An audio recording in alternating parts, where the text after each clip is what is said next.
I've always believed that global success can be achieved from any pocket of the world. Being here in rural Cape Breton throughout the pandemic has proven this, not just for myself, but for entrepreneurs everywhere who've adapted and found opportunities in spite of significant challenges. So many people have inspired me throughout my career and continue to every day, from small business owners to international leaders. People across our country are taking risks and betting on themselves in pursuit of their passions. I'm launching these platforms to spark conversations about what it takes to succeed in business and life. If you want to stay connected and inspired, follow along.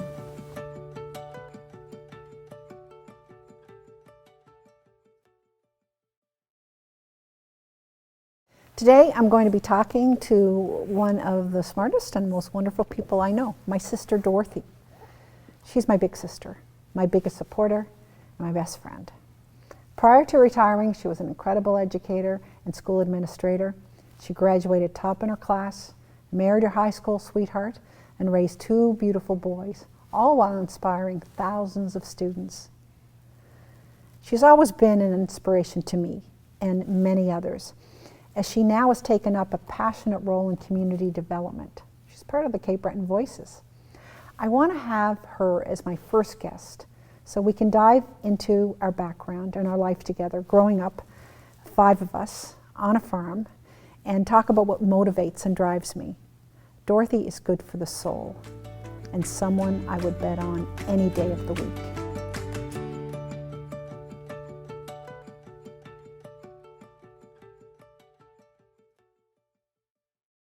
Well, hello, Annette. Hello, Dorothy. How are you? It's nice to have you here today. Yeah. And kind of a role reversal. What do you mean? I'm in control this time. I'm the one that's asking the questions. Yes, I could be in trouble. Yes. So anyway, we have been wombmates in that we both have the same mother. Yes. But we weren't in the womb at the same time. Therefore, we really know quite a bit about each other. We do. I know a lot of your secrets. Yes. But I'm going to let you talk today a little bit about your early life for the listeners that aren't familiar with it. A lot of us are. I am. Yeah. But let's talk a little bit about your history and your early life in Cape Breton. Good. That's fun.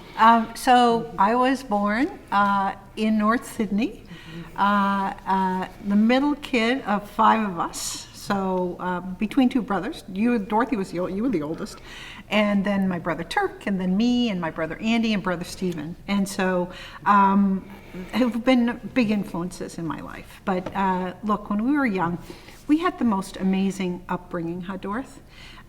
We lived on a farm, and so we had to work really hard from the very beginning. Probably child labor in today's standards, but you know what? We all learned how to work together. Dad had a heart attack when we were teenagers, right? Yes, Yeah, and a little younger. And Stephen was only 2 years old at the time, and he was sort of told he probably had to give up the farm. But look, people helped us. Remember Frank Beaton? Remember all the wonderful neighbors that we had that came and helped us take in the hay, and so we all were working our buns off. And Dad did have a pretty serious heart attack, but he lived for another 18 years, which was really cool and wonderful for the family. But worked really hard. And as a kid, I was comfortable driving the tractor. I was comfortable milking cows. I loved organizing my brothers to make sure that everything got done. But the burden of a lot of the farm work was with the children, right? For sure. Yeah, particularly when Dad was sick for the first number of years. He organized and he was always there with us, but couldn't physically do the work that he did. So he did all kinds of interesting. He was quite innovative, and that's where I learned a lot of my innovation and creativity. Remember, he built that shit pit to liquid manure. Liquid manure, when no other dairy farmer did it. Back in 1964, I think it was around that time, or maybe a little bit later. But look, he was a creative guy, and I think we were brought up in an environment that was really inclusive. There was equity. I never felt sure. that there was a difference between boys and girls, you know, growing up. No. That happened when I went to university and other places where I saw that there was a difference. But I think our life was pretty darned amazing, Dorothy, you know? And, you know... And it's helped us become the people that we are today. That's right. And That's right. you know what doesn't kill you makes you stronger. And so I think we're stronger because of that.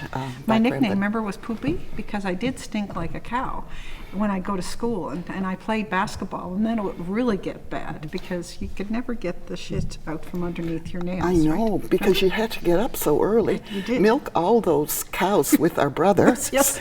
and then you had to take a shower. Yeah, exactly. But it's really hard to get that smell out of your hair. Doesn't leave you, Dorothy. No, Doesn't leave you for a long time. that's right. Years, and years. then you play basketball and you Yeah. sweat your That's head right. off, right? Exactly. So, Exactly. yeah. But look, I went to Riverview Rural High School, great school, and was there with you. Were there too, but you were 3 years ahead of me, right? Yes. And so I remember going to the guidance counselor. He said, you know, Annette, you should follow your sister. You need to be a teacher, be a nurse, or be a secretary.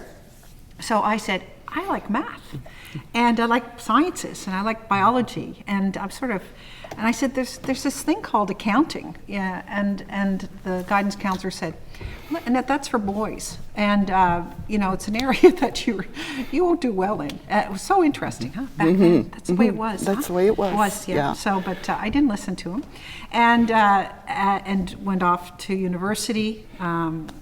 Graduated St. FX with my business degree. I think I did it in 2 years because I started first year at Sackville Mount A, got a nice scholarship there, but got sick, remember, with my kidney condition, and I had to go home a number of times. My parents, they wanted us to be closer to them, so went to St. FX. And went to Concordia in the summer during 1976 Summer Olympics and picked up 4 courses and then graduated in 1977. And then my first job was here in Cape Breton. And there weren't a lot of kids back then that stayed in Cape Breton, right? No. And but I had a really big job. It was with Devco. And I started as a development officer, and then I moved into the coal mining side of the business. And I was here till I was 30. That's why I'm so attached to Cape Breton. That's why I think of it and I long for it and I love it. And because my family's here, Dorothy, and because we have just a beautiful properties here. We've always come back, and Stan loves it here, which is really, really, really cool. So I stay here till I'm 30. And I see that I'm not going to be the president of DevCo in a very short period of time. And I was one of those people that really worked hard. And people around me weren't working so hard. As a matter of fact, were saying, "Why are you working so hard, Annette?" And but it's in me, right? It's in us. We just have to. You can't help it. You can't help it. So I wanted more, and went off to Toronto, and married Eric Heides, my first husband, and then that lasted for about 13 years or so, and where I went and I privatized companies for the federal government. Then I joined Imasco, which is a big holding company, and then I ran the Den for Men. And then I got Michael's, the arts and crafts store, to come to Canada. I was co-owner, built 17 stores in 26 months, then joined Home Depot and built out Home Depot from $600 million to $6 billion in sales, 19 stores to 179. And then, what did I do then? Then, it's probably the most important thing I'm doing in my life today, and that is I started an energy storage development company because we need to address climate change. We need to really adapt, and we need to move towards a low carbon society. And so this is probably the most important work I'm doing today right now, Dorothy. That's really something. That's wonderful. Mm-hmm. Yep. All your life you've had values. You've shared them with us over the years. They have evolved. You're at an age now, and you have enough experience to share some of those things. Mm-hmm. with the listening audience, and you've also shared it through the book you wrote, Bet on Me. I was skimming through that a little bit last night, and some words sort of popped out as I was reading. And I'd like you to share with our listening audience some of your values that are important to you right now. For instance, I'm thinking of sustainability, diversity, balance in your life. Can you address any of those and tell us a little bit about what makes you tick now? Yeah. Look, you know, during my career, and I've done a lot of stuff outside of my career, right? Right. You know, a lot of non-for-profit stuff. You know, I think I'm 17 years now the chancellor of Cape Breton University, which is probably the longest serving chancellor in the history of chancellorships. But you know, I have always felt it important to balance community with business. You know, I'm one of those people that believes in stakeholder capitalism. Yes, shareholders are really important, but it's community. It is the people that work for you. It is the social programs around what's needed to develop our economy, as well as the economic growth. And so that has always been something that has been very important to me.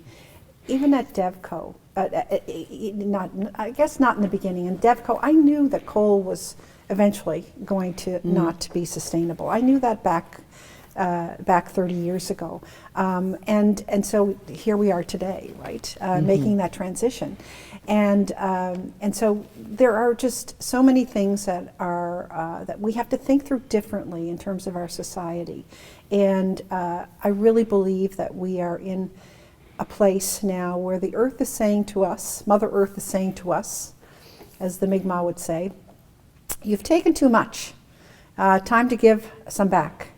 And so I really believe that that society and the world has got to move in a more progressive place, whether it's low carbon, whether it's getting rid of plastics, whether it's doing some of the things that we're doing at the Verschuren Center, you know, biotechnology, fermenting fish and fish stock and producing other products and getting more out of nature. Instead of just taking all the raw stuff and throwing the rest away, we need to take that rest, which has just as much value as the original product that we. So I think all those things, that is really important. You know, one of the things that I remember I was honored a while back by the World Wildlife Federation, and because of the work I did in using the purchasing power of Home Depot. I was the chair of the environmental committee.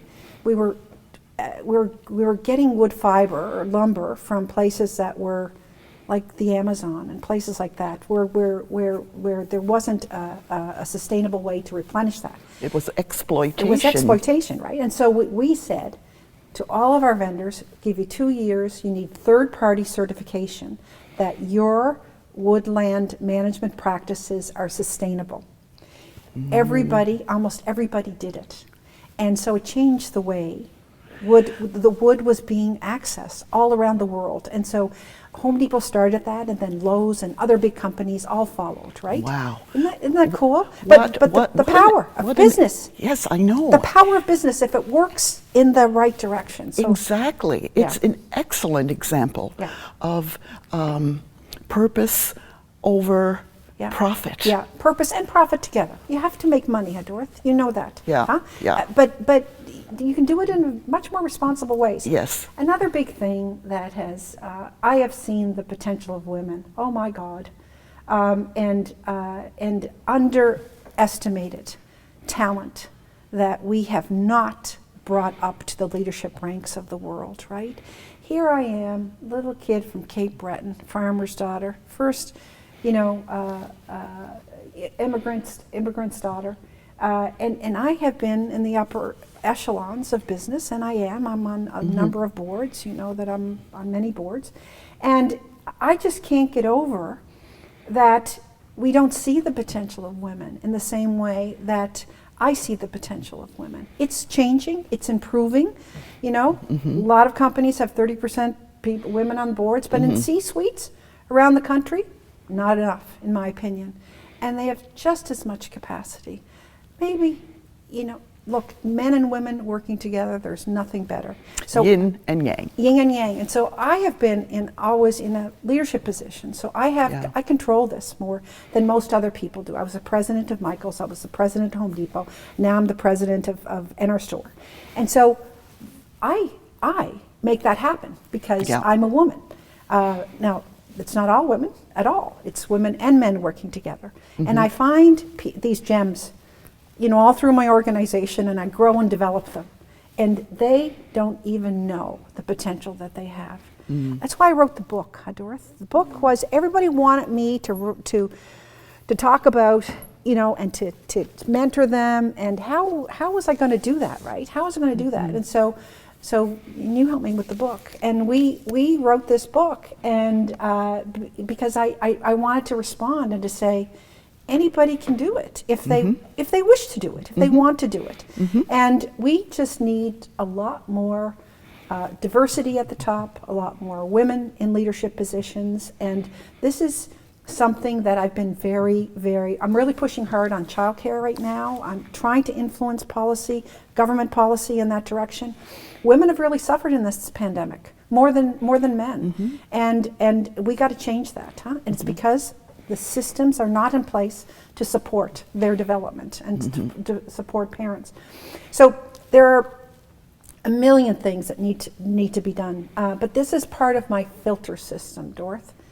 I always think of the whole supply chain in everything that I think of. And I remember working with the suppliers and the merchants in the companies that I work with to try to reduce the amount of packaging and, to replace, plastics. I was the first one to do that in Toronto. The 12 stores said no more plastic bags. And this is like that was a long time ago. Maybe 15 years ago. Yeah. And they just announced no more plastic bags in the city of Toronto, period, right? I think you're seeing more and more of that, municipalities doing that. But I was always early, always challenged, always got a lot of pushback. But you know what? I've always been the risk taker, right? Even in the family, you know that. Oh, yes. Yeah. Every time you took a risk, you'd call up mom and pop and you'd say, I think I'm going to, switch. And you were making quite a bit of money, a lot more than any of the rest of us. And we'd say, oh my God, don't do it, Annette. You might fall flat on your face. I know. But you know what? You always got up. And I did fall flat on my face many times, right? Like I failed, Dorothy. I failed, but I learned from failure. I know. I was okay. You know what? I was okay to You were fail. never crippled by any of those failures. Never. They just made you stronger. They did. And they taught you more. They did. And they did. But I've always had, a strong relationship with my family. And you know True. that, Dorothy. I've always stayed very close. The 5 siblings, even though our parents are gone, we're very close, right? Yes. That's my baseline. Stan is my baseline too. Yes, I met Stan in 2006, 7.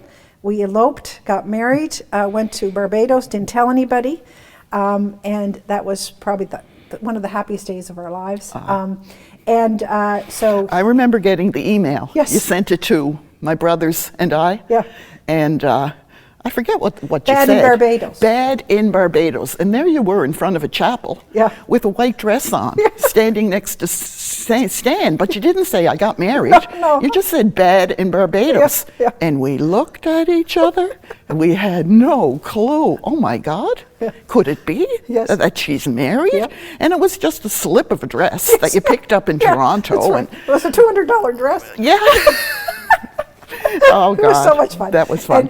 And so we went to see the Reverend there. This is a great story. Went to see the Reverend. The Reverend says, who's your maid of honor and who's your best man? Yeah. We didn't have anybody. We knew nobody. So the front end clerk became my maid of honor, and the chauffeur, one of the chauffeurs of the resort, became Stan's best man.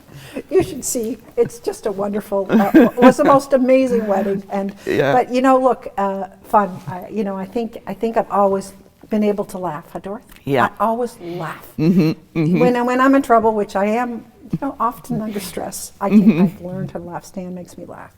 Stan makes you laugh. My family, we make you laugh. Make me laugh. Laugh until the tears run down our do. faces. And you know what? What a release that is. It's nothing better. It's nothing better than that. No, nothing better. Absolutely. Yeah. No. So look, you know what? I work hard. It's part of my values. I contribute hard. I'm a collaborator. I really understand how a team can work together. I really give my team members a lot of responsibility. I think they're way better than they think they are, and I make them see it eventually. And so, in this smaller team that I have now, we have about 15 people working with us, building energy storage projects across the country. But amazing, exciting times in terms of growth opportunities in these emerging clean tech areas, right, Dorothy? Yeah. So anyway, I always like going to where the action is going, right? I see that. I see that. I see the future. And I started the company in 2012, and that was probably a little bit early, but you know what? The market's catching up now, so it's very exciting. And what else is exciting is that you can be on the cutting edge from a place like Cape Breton. Isn't that cool? Isn't that cool? So Stan and I come here for a couple of days last March, and no suitcases, no nothing, just figuring we were going to go back, and then all hell broke loose, right? And so we said, why leave? And what I learned is that I can work from here. I can. It's just so cool to, look, the pandemic's a terrible situation, horrible. But there are some benefits. And, I think some of the benefits is it's allowed us to reflect.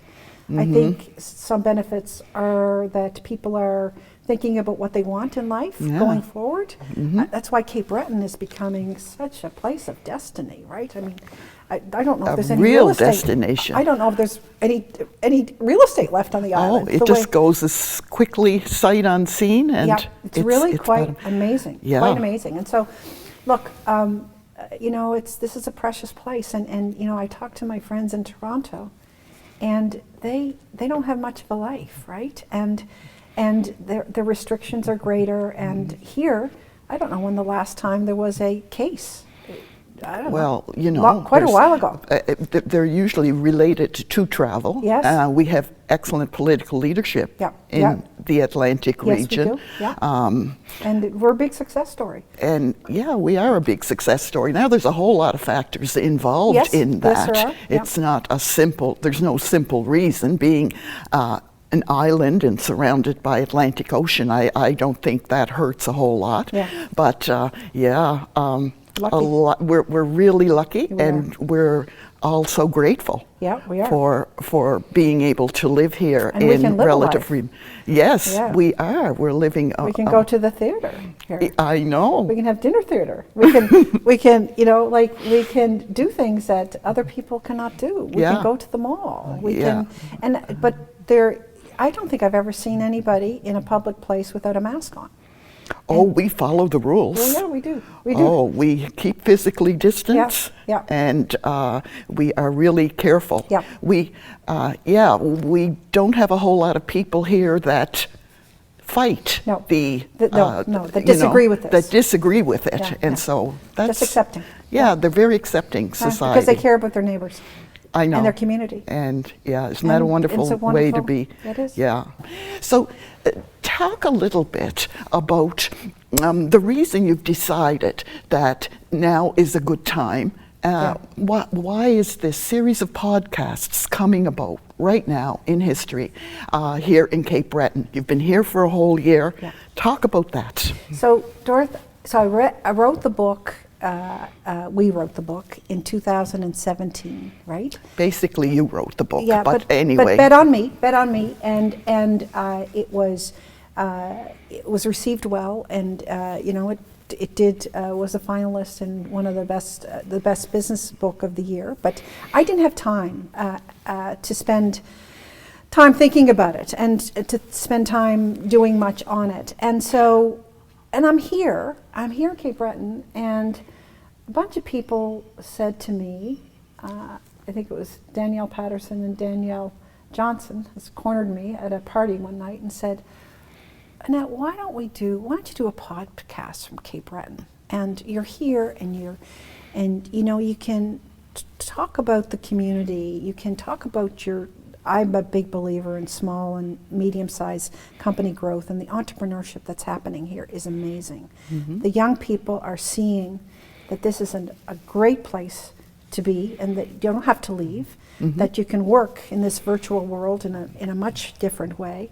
And so I just see an appreciation for this place. It's been going on for the last number of years, but it's really accelerated, I think. And so I want to tell the country and the world about this place. This is a place that not everybody understands. Mm-hmm. This is a place that is an amazing community, that is really special, that has enormous potential. And I just think that this is a wonderful way to do a podcast, to introduce some really interesting people to the world. And diverse from the arts, from business, from people community. that you happen to have networked with, and from the community. Right. Just wonderful. It's going to be a great series. I know it is. Yeah, and Dorothy and you're part of this with me, because we started Cape Breton Voices about 4 years ago. Yeah. And we just brought women together. I saw the potential of women. I saw the miners' wives. I know the talent in this community, the talent in entertainment, the talent in business, the talent in health, the talent everywhere. And so we brought these women together from all walks of life. And so out of that group, think of it, we have Amanda McDougall, who's the mayor. Erica Shea is now CEO of New Dawn. Yeah. We have Jill McPherson, who has Island Folk Cider House. Built that during this time. Think of it. We have people.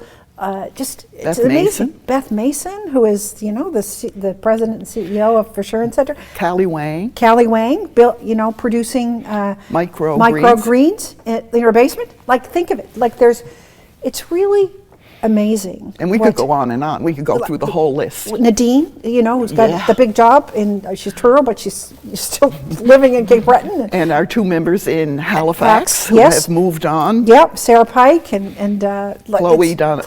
Chloe, like, it's amazing. The people, and this is just a bunch of people we put together. And just gave them time. And confidence. That's what women need. And they gave each other confidence and support, and we leaned on each other. Yep. And we focused on getting more political women in political leadership. Yeah. Entrepreneurship. Yeah. We had we wrote a paper on what the barriers are, and that's going to be published, I think, soon. We've done all kinds of really interesting things that are practical, that really help. Needs that we saw in the community that we could work on or help with in some way. Right. So not to take over, but just... That's right. So the message is, Dorothy, that anybody can do this. Exactly. In Canada, around the world. Start your little focus group. Start with, 2 or 3, 3 or 4, 5 or 6, 7 or 8 women, and then eventually women and men. Because we need to lift women. We need to give them the confidence to see that they can do anything. And the ideas flow. Yep. And COVID is showing even that, how we're adjusting to our new reality. We are. And things, like you said, it's not all good, but we are adapting and moving ahead. We'll use the good stuff that we develop and move forward. And look through. You always say it. Don't look through the rearview mirror. Look forward. Look forward. No, we do. And Dorothy, there's there's a lot of opportunity in rural Canada. And we have a tendency to focus on our biggest urban centers. What this pandemic has done has said, how are we going to manage these high rises, in Toronto? How are we going to get our elevators, people up our elevators? Think of what's happened here. Think of what's happened here. So the rest of the country will pick up as a result of, I believe, the pandemic, because of the virtual, the digitization, the communication advantage that we have today. And there's something that, having come from this small community in Nova Scotia, makes me really happy, because I have always wanted to spend more time here, and now I know I can. And now other people see that they can, and they don't have, they're coming home. They're coming home. They're coming home. They're all over the place, right? It's just really encouraging to see. Yeah. So this is, my parents, Mom and Pop, came here. Tony and Annette Verschuren came here in 1956 because they saw a rock farm as a big opportunity. They saw the potential. They saw the potential, and you know what? And they built that up. And they built it up. They gave us a good young upbringing. Made us strong. Yep. And I think it's come full circle. Yeah, wouldn't they be proud? I think that it's come full circle. I think so too. I think it's back on a real uphill climb. I do too. Yeah, and isn't it great that you're not spending time on airplanes so much anymore and traveling and commuting? I like a little bit of it. I'd like a little bit, but a little more than what you're having now. No, but it's giving you time to do a podcast project. It does. With a wonderful team here. Yes, exactly. And you know what? I hope that a lot of people enjoy listening to it, and let's see where it all goes. Yes, sure. We'll have fun. Of course. So, thanks for doing this, Dorothy. Thanks for interviewing me. Oh, thanks for letting me do it. Yeah, you're really a fantastic sister, and really ditto. But it's been fun, and it's been fun spending time with you this year. I got to know you a lot more. One of my favorite things about the pandemic. Thanks. Thanks.